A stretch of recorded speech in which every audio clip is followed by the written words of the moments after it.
नमस्कार साथियों, स्वागत है आप सभी का। मैं हूं विक्रम सिंह। आप सभी को होली की ढेर सारी शुभकामनाएं। रंगों के इस महोत्सव पर आप सभी का जीवन रंगों की तरह खुशियों से भर जाए।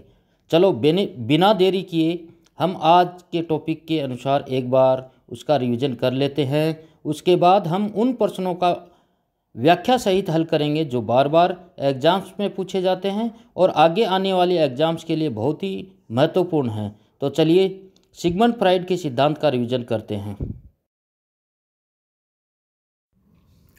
सिगमंड फ्राइड मनोविश्लेषण सिद्धांत के जनक थे। उन्होंने व्यक्तित्व, मन की संरचना, मनोवैज्ञानिक विकास और मानसिक विकारों के उपचार के बारे में महत्वपूर्ण सिद्धांत प्रस्तुत किए हैं। उनके सिद्धांतों का मुख्य सारांश इस प्रकार है।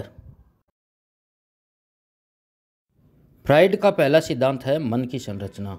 फ्राइड ने मन को 3 भागों में विभाजित किया है। पहला है चेतन मन, वह भाग जिसमें व्यक्ति को अपनी वर्तमान भावनाएं, विचार और अनुभव स्पष्ट रूप से ज्ञात होते हैं। उदाहरण जैसे अभी जो पढ़ रहे हैं वह आपके चेतन मन में है। अवचेतन मन, अवचेतन मन में उन्होंने बताया है वे विचार और यादें होती हैं जो इस समय चेतन में नहीं होती, लेकिन प्रयास करने पर उन्हें याद किया जा सकता है। जैसे उदाहरण के तौर पे हम ले सकते हैं बचपन की कोई घटना जिसे सोचने पर याद किया जा सकता है। और तीसरा उन्होंने बताया अचेतन मन, अनकॉन्शियस माइंड, वे इच्छाएं, भय, भावनाएं और अनुभव छिपे रहते हैं जिन्हें व्यक्ति जानबूझकर नहीं समझ सकता। यह व्यक्ति के व्यवहार को बिना उसकी जानकारी के प्रभावित करता है। उदाहरण के तौर पर हम देख सकते हैं किसी व्यक्ति को बचपन में कुत्ते ने काटा हो और वह अब भी बिना कारण से कुत्तों से डरता है। दूसरा सिद्धांत दिया है व्यक्तित्व की संरचना, स्ट्रक्चर ऑफ पर्सनालिटी। फ्राइड ने व्यक्तित्व को 3 घटकों में बांटा है। पहला है इदम, जैविक प्रवृत्तियों का केंद्र इसे कहा जाता है। यह जन्मजात होता है और केवल इच्छाओं व तात्कालिक सुख की पूर्ति पर केंद्रित होता है। यह आनंद सिद्धांत पर एक कार्य करता है। उदाहरण के तौर पर हम ये मान सकते हैं जैसे एक बच्चे को भूख लगी और तुरंत रोने लगता है क्योंकि वह तत्काल भोजन चाहता है। दूसरा उन्होंने बताया है अहम, वास्तविकता का केंद्र। यह व्यक्ति को वास्तविकता के आधार पर सही गलत का संतुलन सिखाता है। यह वास्तविकता का सिद्धांत रियलिटी प्रिंसिपल पर कार्य करता है। उदाहरण के तौर पर हम ले सकते हैं यदि कोई बच्चा मिठाई खाना चाहता है तो उसे अहम सिखाता है कि उसे पहले माता पिता से पूछ लेना चाहिए। तीसरा बताया है प्राअहम, नैतिकता का केंद्र। यह नैतिकता, सामाजिक नियमों और मूल्यों का प्रतिनिधित्व करता है।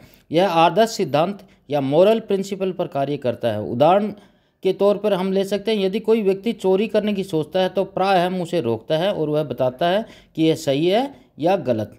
या फिर इनको हम सारांश के तौर पर ऐसे याद कर सकते हैं जैसे इदम इच्छाओं की पूर्ति करना चाहता है, अहम इच्छाओं और वास्तविकता में संतुलन बनाता है और प्राअहम नैतिकता को प्राथमिकता देता है। अब उन प्रश्नों को देखते हैं जो बार बार एग्जाम्स में पूछे गए हैं। इस टॉपिक में बहुत बार ऐसे प्रश्न हैं जो बार बार रिपीट हुए हैं, उनको मैं आपके सामने प्रस्तुत करता हूं। पहला प्रश्न है सिगमंड फ्राइड किस मनोवैज्ञानिक सिद्धांत के जनक माने जाते हैं? पहला है व्यवहारवाद, दूसरा संज्ञानात्मक सिद्धांत, तीसरा है मनोविश्लेषण सिद्धांत और चौथा है मानवतावादी सिद्धांत। आप सोचिए और बताइए कि इनका सिद्धांत कौन सा है। सही उत्तर है मनोविश्लेषण सिद्धांत। सिगमंड फ्राइड मनोविश्लेषण सिद्धांत के जनक थे। यह सिद्धांत मुख्य रूप से अवचेतन मन, व्यक्तित्व संरचना और मानसिक विकारों के उपचार पर केंद्रित है।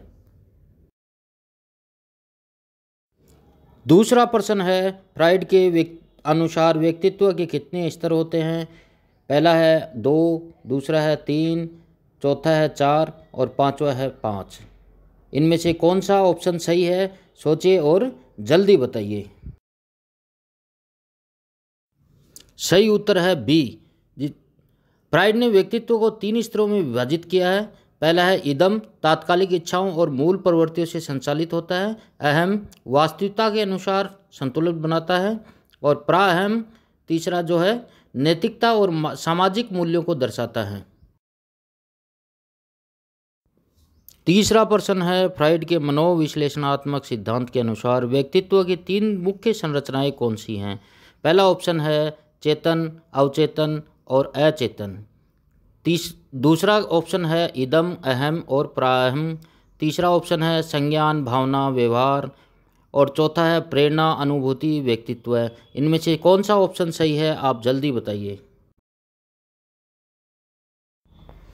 सही उत्तर है ऑप्शन बी, इदम, अहम, प्राअहम।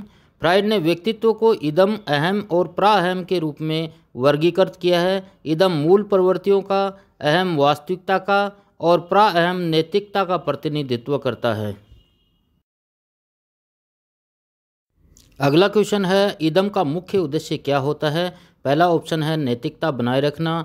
दूसरा ऑप्शन है वास्तविकता पर ध्यान देना। तीसरा ऑप्शन है तात्कालिक इच्छाओं की पूर्ति करना। और चौथा और अंतिम ऑप्शन है सामाजिक नियमों का पालन करना। सही उत्तर आप जल्दी से जल्दी कमेंट बॉक्स में फटाफट बता दीजिए। मज़ा तभी आएगा जब मेरे उत्तर बताने से पहले आपका उत्तर कमेंट बॉक्स में मुझे दिख जाए। तो इस प्रश्न का सही उत्तर था तात्कालिक इच्छाओं की पूर्ति करना। इदम मन का सबसे आदिम भाग है जो केवल तात्कालिक इच्छाओं और सुख की प्राप्ति पर केंद्रित होता है, चाहे वह सामाजिक रूप से स्वीकार्य हो या न हो। अगला प्रश्न है, बहुत ही इजी है ये और इसको बार बार परीक्षा में पूछा जाता है। प्रश्न नंबर 5, फ्राइड के अनुसार अहम का कार्य क्या है, जिसको हम ईगो भी कहते हैं। इसके ऑप्शन हैं नैतिकता की रक्षा करना। दूसरा ऑप्शन है वास्तविकता के सिद्धांत के अनुसार कार्य करना।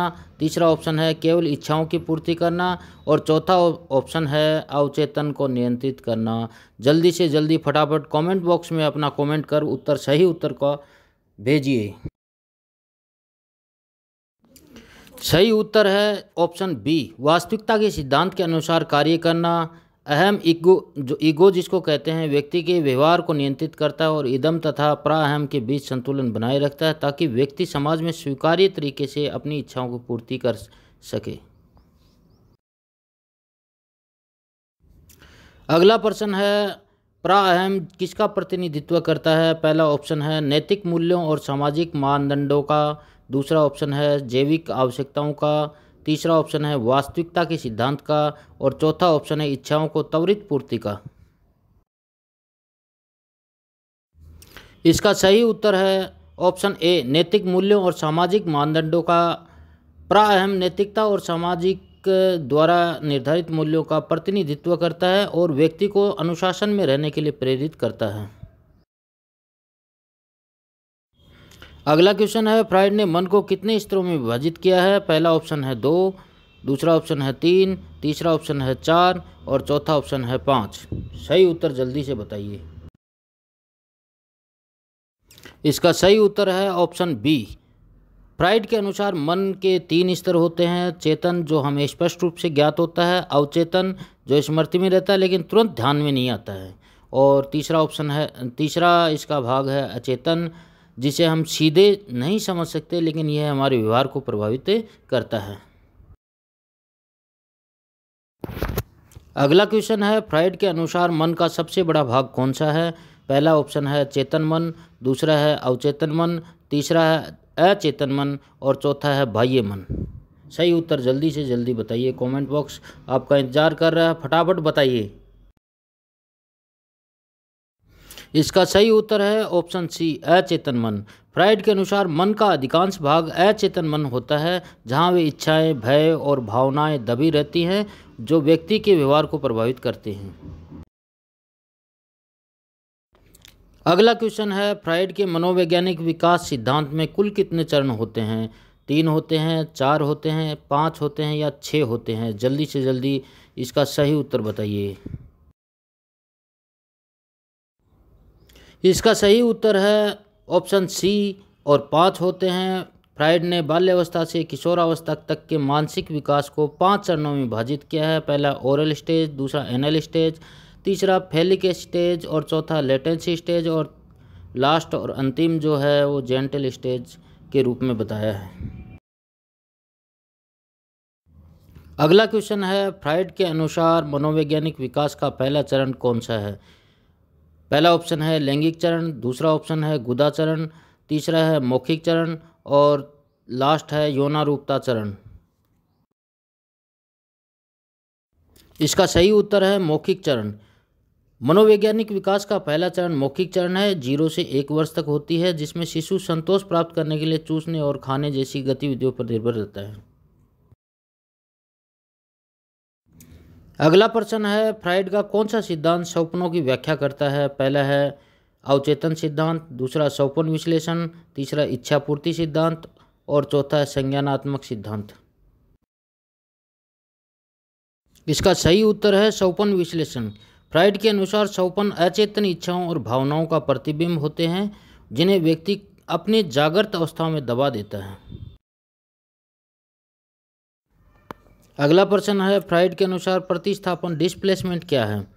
पहला ऑप्शन है जब कोई व्यक्ति अपनी भावनाओं को किसी और की ओर मोड़ देता है, दूसरा ऑप्शन है जब कोई व्यक्ति अपनी इच्छाओं को पूरी तरह दबा देता है, तीसरा ऑप्शन है जब कोई व्यक्ति अपनी गलतियों को दूसरों पर आरोप लगाता है, चौथा ऑप्शन है जब कोई व्यक्ति अपने अवचेतन विचारों को पूरी तरह भूल जाता है। सही उत्तर जल्दी से जल्दी कमेंट बॉक्स में बताइए।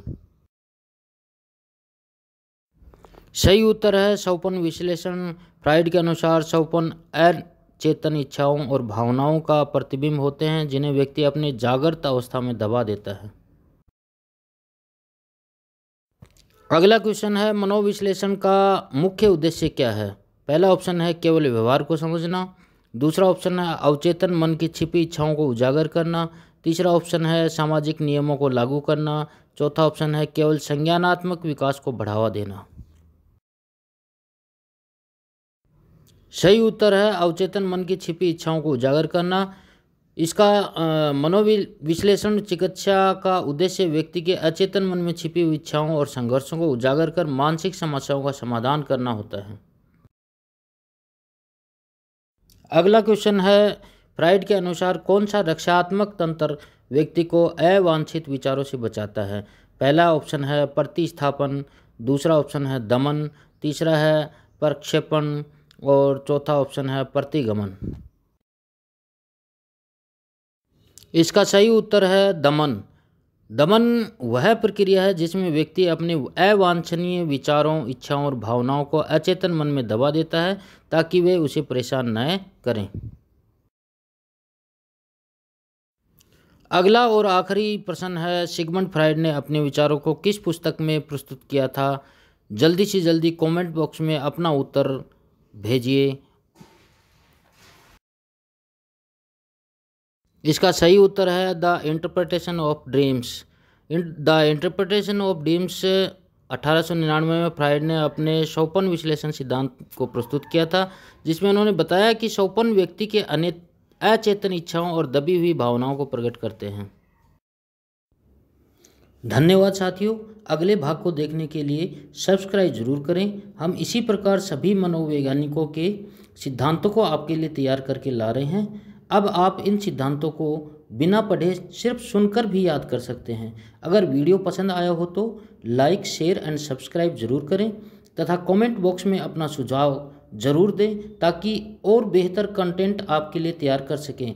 एक बार फिर से आप सभी को धन्यवाद।